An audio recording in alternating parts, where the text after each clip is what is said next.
हर हर महादेव। मित्रों नमस्कार। आपका हमारे इस चैनल पर हार्दिक स्वागत है। आज की यह वीडियो बहुत ही महत्वपूर्ण है। इसमें हम यह जानेंगे कि इस वर्ष 2023 में वासंतिक नवरात्र अर्थात चैत्र नवरात्र कब से प्रारंभ होगा, नवरात्र का समापन कब होगा, जो महत्वपूर्ण तिथियां नवरात्र के अंदर पड़ती हैं वह कब कब पड़ेंगी, जैसे अष्टमी, नवमी, और किस दिन व्रत का पारण होगा, कन्या पूजा, हवन, बलिदान इत्यादि कब करेंगे, इस वर्ष के राजा कौन होंगे, कौन सा संवत्सर लगेगा, यह सारी बातें आप इस वीडियो में जानेंगे। वीडियो पूरा देखिएगा और चैनल पर यदि आप नए हैं तो कृपया इसे सब्सक्राइब करके नोटिफिकेशन बेल को जरूर ऑन कर लें। वीडियो को लाइक करके अन्य लोगों को जरूर शेयर करें और कमेंट में भगवती के नाम का जयकारा जरूर लगाएं। आइए इस महत्वपूर्ण वीडियो का शुभारंभ करते हैं। जैसा कि हम सभी जानते हैं कि हम भारतीयों का नव वर्ष चैत्र शुक्ल प्रतिपदा से प्रारंभ होता है और उस दिन से वासंतिक नवरात्र का भी प्रारंभ हो जाता है। वासंतिक अर्थात यह नवरात्र बसंत ऋतु में पड़ता है, इसलिए इसका नाम वासंतिक नवरात्र होता है। इसी दिन से हमारा नया संवत्सर प्रारंभ होता है और उस संवत्सर का हम पूरे वर्ष भर किसी भी प्रकार के संकल्प में प्रयोग करते हैं। तो सबसे पहले हम यह जानेंगे कि कौन सा संवत्सर प्रारंभ होगा, किस दिन से नवरात्र शुरू हो रहा है, कब समापन होगा। जो मुहूर्त की जानकारी हम आपको देने जा रहे हैं वह काशी वाराणसी से प्रकाशित होने वाले ऋषिकेश काशी विश्वनाथ पंचांग के अनुसार देने जा रहे हैं। इस पंचांग के अनुसार इस वर्ष नल नामक संवत्सर चलेगा। इसी संवत्सर का प्रयोग पूरे वर्ष भर संकल्प आदि में किया जाएगा। अन्य पंचांग में कोई अन्य संवत्सर हो सकता है। कुछ दिन से इस तरह का व्यतिक्रम चल रहा है। इस वर्ष के राजा बुध होंगे। बुध राजा रहेंगे तो निश्चित रूप से बुद्धिवाणी का विकास होगा। मंत्री शुक्र रहेंगे। बुध और शुक्र में मित्रता रहती है, इसलिए निश्चित रूप से यह वर्ष बड़ा शुभ होने वाला है और शुभता प्रदान करेगा, ऐसी हम आशा करते हैं। 24 अप्रैल वैशाख शुक्ल पक्ष में पिंगल नामक संवत्सर का प्रवेश होगा, लेकिन हम संकल्प में पूरे वर्ष नल का ही प्रयोग करेंगे। दिनांक 22 मार्च 2023 को चैत्र शुक्ल पक्ष प्रारंभ होगा। इसी दिन से संवत्सर शुरू हो जाएगा और यही दिन होगा जिस दिन से हमारा नवरात्र शुरू होगा। हमें इसी दिन कलश स्थापन करना चाहिए। प्रतिपदा रहेगी, बुधवार का दिन रहेगा, उत्तरा भाद्रपद नक्षत्र रहेगा। प्रतिपदा पूरे दिन है तो बिल्कुल भी आपको टेंशन नहीं लेना है कि कब हम कलश स्थापन करें कब ना करें। विशेष मुहूर्त के लिए यदि आप कहें तो मेष और वृष लग्न सुबह 7:15 से 10:30 बजे के बीच रहेंगे।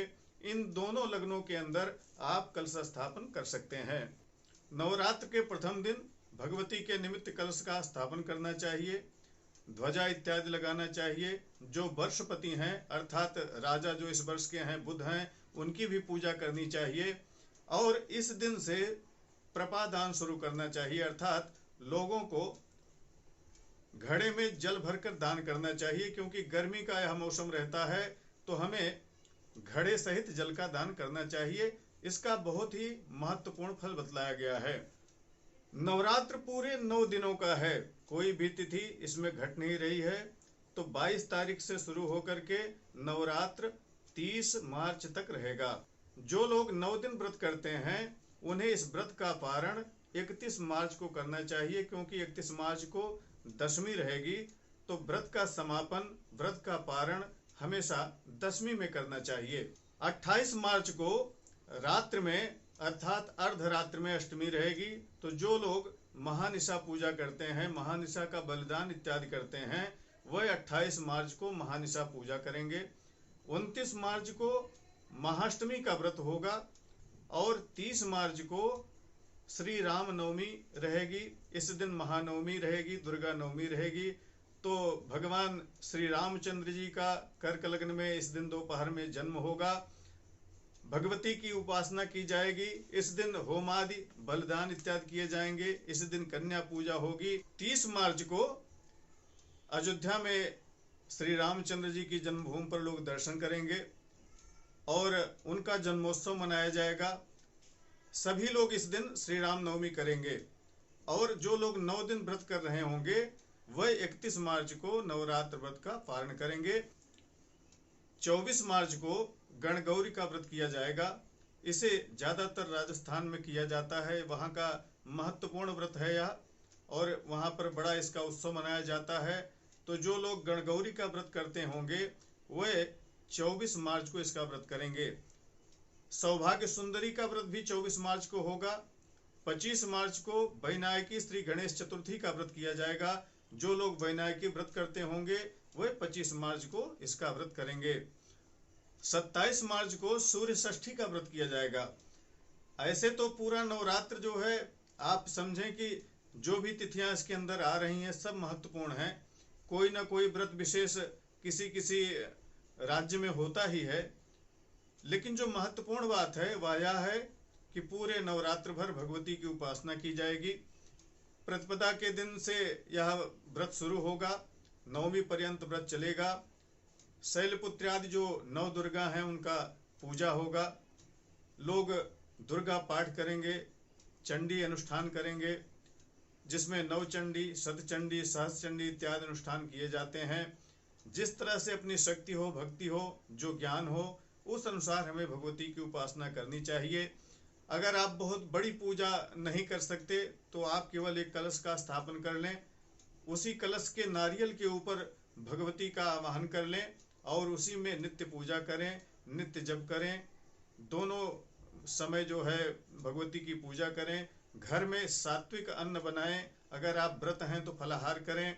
जो कुछ अन्न घर में बने वह सात्विक है, उसे भगवती को भोग भी लगाएं। इस तरह से व्रत को करना चाहिए।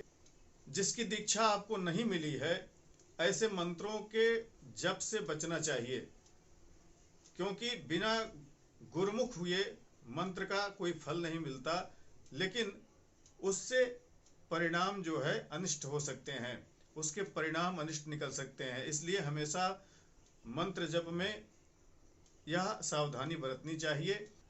पूरे 9 दिन आप भगवती के लिए तरह तरह के प्रसाद चढ़ा सकते हैं।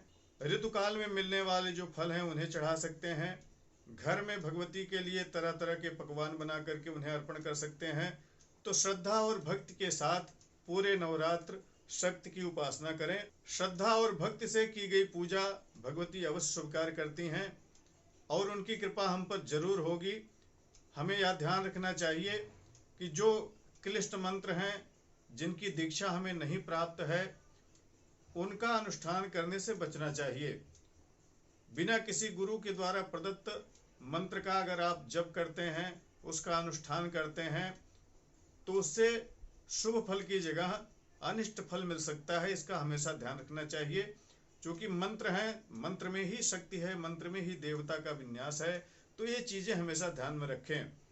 भगवती दुर्गा का जो नवार्ण मंत्र है बहुत ही पुनीत मंत्र है। जो लोग इसका जप करते हैं उन्हें सारी सिद्धियां स्वयं प्राप्त हो जाती हैं। आशा है नवरात्र के संबंध में सारी जानकारी आपको हो गई होगी। यदि और कोई शंका है, कुछ और जानना चाहते हैं तो आप कमेंट कर सकते हैं। नवरात्र के संबंध में और भी वीडियो हमारी आती रहेगी और पहले भी बहुत सारी वीडियो हम बना चुके हैं। कैसे भगवती की उपासना करनी चाहिए, सरल से सरल क्या विधि है, क्या पद्धति है, उसके अनुसार ही पूजा करें। आप सभी को नववर्ष की हार्दिक शुभकामनाएं। भगवती माता रानी आप सभी का कल्याण करें।